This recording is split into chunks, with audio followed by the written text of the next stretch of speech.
No ar, Verbo Online, um programa do Ministério Verbo da Vida. Olá, queridos, graça e paz, sejam muito bem-vindos a mais essa edição do Verbo Online. Chegamos ao episódio 50 e temos muito que celebrar. Nós vamos acompanhar tudo que o Senhor tem realizado nas nossas igrejas e em nosso ministério. Então, fique ligado, o Verbo Online está no ar.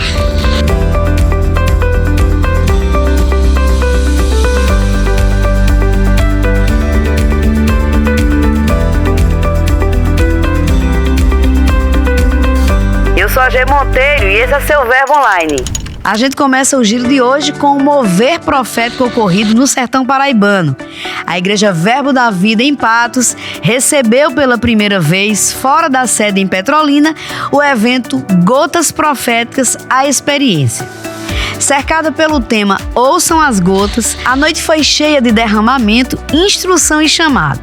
Cerca de 250 pessoas participaram da conferência, incluindo caravanas de cidades vizinhas e também da própria Petrolina. A mensagem foi clara: precisamos ser transmissores constantes da palavra de Deus e também valorizar os pequenos começos. E falando em celebração, a gente vai agora para o Rio de Janeiro, onde a igreja em Cachamorra realizou mais uma edição do Bem Casados, a Festa. Com o tema Era Uma Vez, mais de 50 casais viveram uma noite de contos de fada. E não é exagero, não.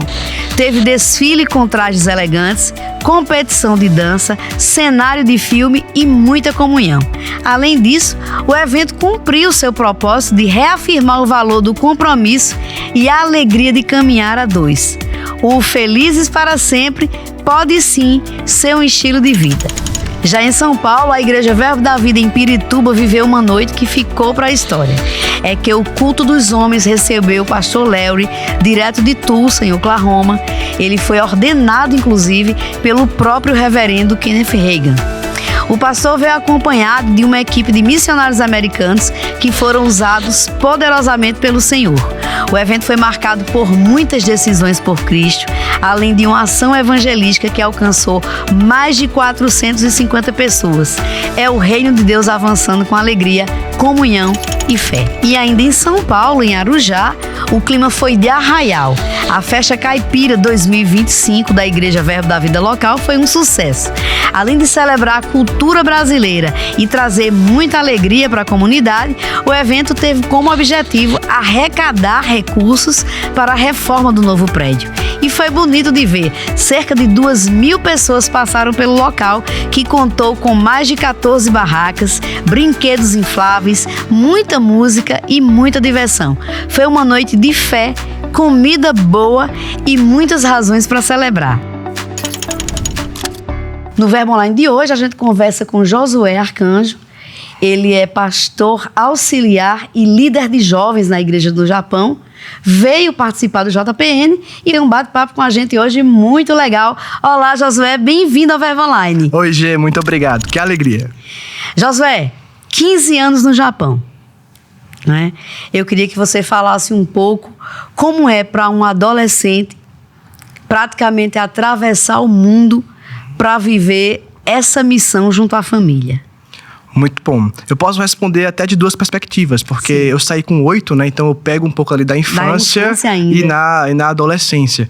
Então, assim, não foi uma surpresa muito grande pro Japão, porque meu pai tinha esse chamado desde os anos 2000 e eu nasci em 2002. Então eu nasci ele confessando, falando que ia pro Japão, e isso era muito vívido para mim, né? Então eu sabia, um dia eu vou pro Japão. Então eu via meu pai lendo livros sobre o Japão, se preparando para ir. A gente começou a comer sushi com mais frequência, não é? Como começou a aprender a usar o hashi, né? Que são os palitos para comer. E aí tudo gerou essa expectativa. Então, eu tinha uma imagem do que eu queria, que era o Japão, que quando eu cheguei lá foi muito diferente do que eu estava esperando. Sim. Não é? Porque o Japão é um país muito grande, apesar de não parecer. Eu sei que ele é 22 vezes menor que o Brasil, só que ele é maior do que muitos países europeus, por exemplo. É um país até que é grande. Só que o local onde a gente estava era uma parte mais industrial e rural do Japão. Então eu tinha uma imagem de ver robôs, ver tudo tecnológico. A imagem da capital, né? A imagem da capital. E eu me deparo com um monte de idoso em um monte de plantação de arroz. Não é? Então, assim, foi um choque cultural muito forte para mim entender tudo aquilo. E na escola foi o famoso bullying, né? O famoso idime, por ser diferente, por não falar o idioma e não saber me expressar da maneira correta. E aqui no Brasil, a gente faz amizade, né? Eu tô aqui no Brasil esses dias e você faz amizade com a pessoa na fila do caixa. Na fila, assim, você conversa com ela. E assim, as pessoas, elas não têm um temor muito grande de compartilhar a vida dela. Eu conversei com uma senhora, ela mostrou a filha, mostrou o gato, mostrou o cachorro. Tô fazendo uma reforma em casa. E começou a mostrar as fotos pra mim. Eu falei... Que legal, assim, nunca que isso aconteceria lá. Então, foi um choque muito grande, porque eu gosto de pessoas, eu gosto de conversar. E assim, para aquela criança, né, que foi pro Japão com 8 anos de idade, acho que isso foi o mais difícil. Nas falas da sua mãe, do seu pai, em entrevistas, em ministrações, eles sempre contam um pouquinho do quanto isso doeu neles mesmos, assim, de vivenciarem ao lado de vocês e seu irmão, esse bullying na escola, essa dificuldade do japonês assimilar o diferente, né? Já que eles são basicamente todos iguais, né? Então, assim, contando isso num culto, numa ministração, isso é coisa de 40 minutos. Sim. Mas isso durou alguns anos. Sim. Não é? E como foi, em que você se apegou para entender assim, eu tô sofrendo isso, eu não mereço estar passando por isso, mas estou. Como você conseguiu manter a mente sadia e não deixar que isso enfraquecesse você? Olha... Palavra da fé. É a palavra da fé que a gente vive e que a gente ensina, não é?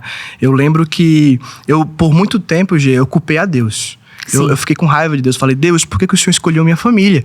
Por que o Senhor não escolheu um japa em São Paulo, um japa lá no Pará, né? Não sei se a senhora sabe, mas o norte do Brasil tem muitos descendentes de japoneses, né? Sim. Então eu falava, Senhor, por que o Senhor não escolheu alguém do Pará? Do Mato Grosso, alguém de São Paulo, né? Da Liberdade. Sim. Por que foi uma cearense, um pernambucano e um paraibano que teve que ir pro Japão? E assim, o que mudou mesmo, Gê, foi eu entender que eu tava lá por amor a eles. Sim. Não é? E assim, quando eu tive minha experiência com o Espírito Santo, aqui no meio da sala de aula, ele falando pra mim, eu não escolhi Jussê e Jonis, eu escolhi a família Arcanjo como um todo, eu escolhi vocês 4 para estarem no Japão, foi que me despertou no sentido de eu vou amar a qualquer custo. Eu vou amar eles. Então, a decisão de me empenhar mais nos estudos, mesmo em ter uma grande dificuldade, veio disso. E quanto mais eu comecei a aprender o japonês, mais eu consegui conversar e me defender do que eu estava sofrendo. Então, eu passei de uma pessoa que estava sofrendo, né, idime, que é o bullying, uma pessoa que estava sofrendo idime, para alguém que começou a proteger outras pessoas e evitar que isso acontecesse na escola. O idioma japonês, ele me parece muito difícil para qualquer pessoa que pretenda fluir nele, não é? Sim. Até porque são espécies de ideogramas, espécies de caracteres muito distintos da nossa língua pátria. Sim. Não é? Quando você olha para essa virada de chave, você aprende, você se esforça para falar bem o japonês e a partir daí as coisas começam a mudar. Qual o nível de importância que isso teve para você e para sua família? Olha, gigantesco. O japonês ele é composto por 3 alfabetos, não é? Nós temos o katakana, o hiragana e o kanji, não é? Então, para eu ler um jornal, eu preciso de, no mínimo, uns 1.000 kanjis. 1.500, quase 2.000, para ler um jornal e entender, não é, o que é que está escrito ali. Dominar esses kanjis, não é? Então, assim, o kanji tem muito significado, é onde está a base da cultura. Eu falo que o japonês ele não é tão difícil gramaticamente. Não é? A gramática dele é muito mais simples. Eu acho a gramática do português muito difícil, né? As coisas têm gênero, né? Não é a mesa, não é o meso. Sim. Né? Para um japonês pode ficar estranho. Por que não é o meso? Sim. Né? Mas pra gente é natural, é a mesa, né? É pronome feminino. Só que lá não tem isso. Só que o escrever é muito difícil. Né? E a extensão de vocabulários e o jeito de falar. Existem 3 formas de falar a mesma palavra, diferenciando somente a polidez dela. Não é? E eu poder dominar o idioma abriu muitas portas. Porque a gente conseguiu ter acesso em lugares que a gente não tinha acesso antes, acesso a pessoas, acesso a coisas, e alcançar o japonês sim, mas viver bem lá. Ter uma vida confortável como missionários. Que coisa boa. Agora a gente olhando para a questão ministerial, aos 19 anos você foi licenciado, né, como ministro Verbo da Vida. E interessante que num país onde os pastores os líderes religiosos são bem mais velhos, você com 19 anos é levantado no ministério. Como foi para você essa responsabilidade? Olha, no começo, assim, é das pernas tremer, assim, de ficar tremendo. Falar, meu Deus, como é que eu vou conseguir superar isso, né? Mas, assim, durante muito tempo no Japão, a gente jogava futebol com 4 pessoas.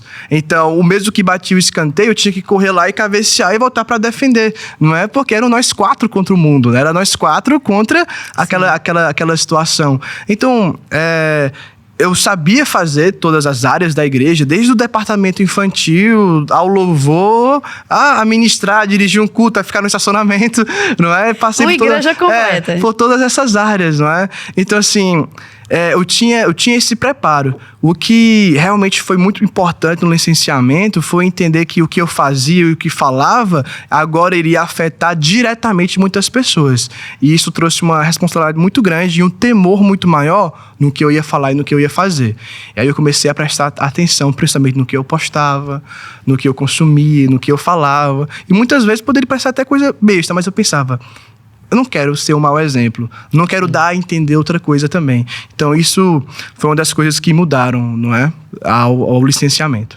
Ainda nesse cenário, como Josué, o jovem ministro licenciado, depois pastor, ordenado como pastor, abriu caminhos para se relacionar com outros pastores bem mais velhos? Olha, é porque assim, os pastores são mais velhos no Japão. Existe um aspecto cultural que assim, você tem que ser muito maduro para fazer alguma coisa, que vem o artesão japonês, não é? Sim. O shokunin, não é? Que ele tem que se dedicar muitos anos e anos e anos até alcançar ali a maturidade.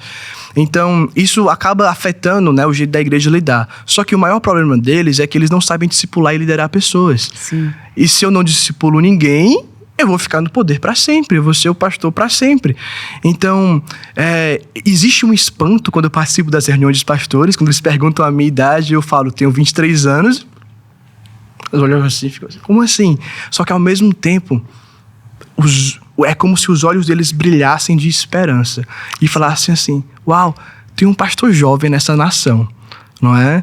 E eu sou muito grato porque eles elogiam, claro, nossa, que legal, você é um pastor jovem, mas o elogio principal vai para quem me treinou, vai para o ministério que eu estou, e eles reconhecem. Sim. Uau, se uma pessoa jovem está nesse cargo, é porque existe um bom discipulado e uma liderança boa. Lá você também lidera jovens, Sim. Né? Você estava no JPN, o nosso jovem Verbo da Vida tem um jeito muito Verbo da Vida de ser. Sim. Não é assim? No Japão, Josué, como é que tem sido para você liderar jovens japoneses? Uhum. E o que você percebe quando eles chegam na igreja e no dia a dia, quando vão se relacionando com os outros, entendendo a nossa língua? Olha, eu vou te falar, o japonês, por cultura, ele tem muita cultura verbiana, não é? Que é a cultura da excelência. Assim, Sim. A gente não precisa muito, por exemplo, acho que é uma curiosidade pro pessoal, a gente não precisa ensinar muito sobre dízimos e ofertas, porque já existe uma cultura de nunca chegar de mãos vazias De honra, em nenhum né? lugar. Não é? Então, se eu visito a sua casa, Gê, eu tenho que levar um presente para você. Eu não posso, em hipótese nenhuma, chegar de mãos vazias. Que nem que seja uma fruta, seja um presente para você, ou até mesmo dinheiro. É muito comum você levar um envelope de dinheiro, não é? E aí, se você for me visitar de volta, você tem que me trazer algo semelhante ou mais caro, não é? Que eu lhe entreguei. Então, eles têm muito essa cultura da honra, não é? Essa cultura de ofertar coisas. Só que o jeito que eu tenho que lidar com eles é o seguinte: eles não têm essa consciência cristã que o incrédulo e o não crente no Brasil têm. Sim. Então, um exemplo, na igreja, eu vou falar, o Concílio de Jerusalém, no ano 50, foi acordado que não precisa da necessidade da circuncisão. Sim. Se eu falar isso para um brasileiro, até que não crente, ele vai entender, não precisou fazer a circuncisão que eles faziam antes. As pessoas têm um certo conhecimento, mas eles não. Como assim circuncisão? Por que é Jerusalém, não é? Então, é realmente pessoas numa página branca e muito sedentas para entender. Então, assim, eu creio que eles têm um potencial gigantesco, não é? Eu gosto de falar, se a gente juntar a paixão brasileira com a disciplina japonesa, a gente tem algo poderoso. Lembrei agora da história do homem perfeito, né? Vergonha. Você vai falar isso, não acredito. Corta, gente, corta. Pra você se situar... Eu era adolescente. Certa vez eu entrevistei Josué, bem adolescente, e ele disse a mim uma vez que a menina que fosse casar com ele, ia encontrar um homem perfeito. Justamente por isso, porque ele unia a paixão, o jogo de cintura do homem brasileiro, do brasileiro, né? Com a disciplina do japonês. Isso ajuda, José? Ajuda muito, claro, tenho muito a crescer, viu, pessoal? Não sou perfeito. Eu vou chegar na estrutura de varão perfeito. Mas por enquanto estamos crescendo. E assim, o japonês também tem a carne dele. Ele é carnal também, sim, igual o brasileiro, e a gente tem que tratar muitas vezes isso, não é? Mas assim, o jovem em geral, ele vem muito aberto e curioso. Sim. Então assim, muitas pessoas, elas são salvas através da curiosidade. Não é? O que é que isso? Como isso funciona? E pelo poder do Espírito. Porque eu não vou conseguir convencer um japonês de Jesus usando lógica. Não é? Sim. Eu falar para ele, olha, você pecou, você é um pecador, Jesus veio para morrer por você. É muito bom, e existem casos que isso vai funcionar assim. Só que o que a gente faz bastante se depende totalmente do Espírito Santo. Uma palavra de conhecimento, perceber que a pessoa está ansiosa, perceber que a pessoa está depressiva e falar, o meu Jesus pode curar você. Porque o problema que você está passando tem a raiz no pecado. E isso só pode ser resolvido através da cruz de Cristo. E aí você ora por essa pessoa e o Espírito Santo, cara, a presença fica tão forte, às vezes na rua, em uma loja, e a pessoa se entrega, ela não está entendendo o que está acontecendo. Então, o sobrenatural é mais fácil. O sobrenatural alcançando pessoas que normalmente vivem baseado na lógica. Eu fiquei curiosa, assim, porque eu confesso que para mim é muito estranho conceber que alguém não conhece Jesus. E a gente sabe que existem pessoas, e muitas, né? Muitas nações, muitas pessoas que sequer ouviram falar essa palavra Jesus. Sim. Você falou aí bem, eu achei interessante você dizer uma página em branco, né? Uhum. Nesse sentido, isso ajuda ou atrapalha? Olha, vai dar mais trabalho pro pastor, não é? Porque ele vai ter que ensinar. Só que é muito bom, porque ela vence esses viés. Não tem comparação. Não é? Vence esses viés, porque eu brinco que o crente brasileiro, quando ele se converte, ele já nasce meio religioso. Não é? Porque tem muita influência da igreja católica, às vezes tem uma tia espírita, o cara então, alguém da família dele provavelmente é cristão, na verdade. Sim. Não é? Sim. Então, assim, de uma forma ou outra, ele tem alguma coisa dentro dele. E às vezes a gente tem que quebrar os biscoitos e ensinar, não é? No rema mesmo, vai combatendo alguns ensinamentos errados. Só que uma pessoa com uma folha em branca, a gente pode ensinar o genuíno evangelho da maneira nua e clara. Sim, que coisa boa, José. Olhando agora para a questão da tradução. Sim. Né? Ainda hoje, você comentou aqui no JPN, em alguns momentos aqui, sobre a questão do desafio de traduzir seu pai, sua mãe, as pessoas que chegam para visitar vocês. Uhum. Hoje, Caleb domina o idioma, seu pai, sua mãe, ou ainda Josué é o intérprete, né? Porque mais que traduzir, sim, é interpretar, né? Sim. No momento, eu continuo sendo o intérprete oficial, não é? Do ministério no Japão, só que pai e mãe, eles conseguem fazer o básico ali, compras, não é? Se virar na sociedade muito bem, não é? São bem tranquilos nessa parte. Só que coisas mais específicas, às vezes, que vão exigir um vocabulário maior, não é? Eu e o Caleb, a gente dá todo esse suporte, não é? Hoje, na igreja, nós temos um time de missionários, né? Que eu lidero e faço treinamento com eles, porque eu sei que é muito importante isso, não é? A nossa igreja, ela está nessa transição de sair de uma igreja 100% brasileira para uma igreja internacional, não é? Então, nós estamos nesse trabalho daí de começar a incluir o japonês nos cultos bilíngues também, e que o brasileiro e o japonês, eu falo brasileiro, mas é o povo mestiço, né? São os Nikkeis. Então, assim, não são nem brasileiros nem japoneses, é um povo, sabe? Existe um povo lá no Japão que tem que ser alcançado também, que não é diferente. Ele não é mais o brasileiro daqui, nem é um japonês, ele é o descendente, não é? Então, a gente tem o descendente e o japonês, não é, que só fala a língua japonesa. E temos também descendentes, por exemplo, que não falam português, só japonês. Essa pessoa é o quê? Brasileiro ou japonês? Não é? Então, a tradução, a interpretação, a tradução, ela é muito importante, porque é a forma onde essa pessoa vai receber a palavra do Senhor. Então, assim, se o ministro se prepara para pregar, eu tenho que me preparar para traduzir.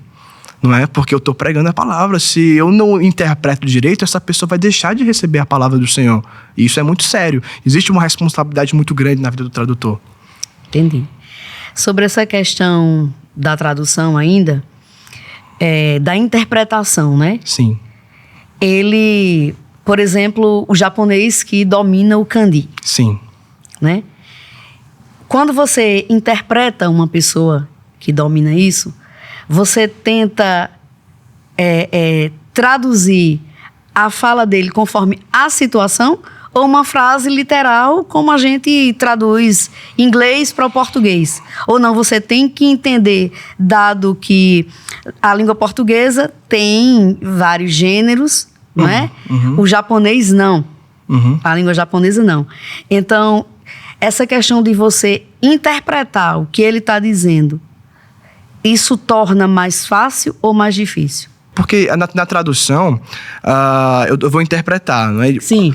O pastor, pai nordestino, ele fala assim: sabe, queridos, às vezes tem muito homem frouxo nessa igreja, nós somos cabra macho, a Bíblia fala que o homem deve ser a cabeça da mulher e ponto final, só que a gente faz isso em amor e em fidelidade. Pronto. Sim. Ele falou cabra macho. Sim. Como é que eu vou traduzir cabra macho? Para a mente de uma pessoa que não conhece esse contexto nordestino, ela fala, mas cabra é feminino. Como é que é uma cabra macho? Cabra. Entendeu? É uma cabra trans? Não é? O que é isso, não é? Então, um cabre. Só que se eu sei esse contexto, eu vou traduzir o quê? Sim. Como um homem forte, não é? Como um homem ousado, e uso uma palavra equivalente no japonês para isso.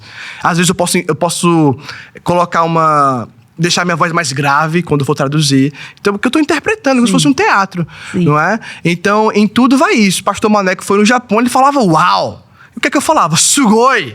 Não é? Então, assim, eu tenho que levar a mesma experiência pro público-alvo. Porque eu estava pensando na questão de Libras, né? Sim. Porque Libras, como o alfabeto é muito distinto, então você não traduz palavras.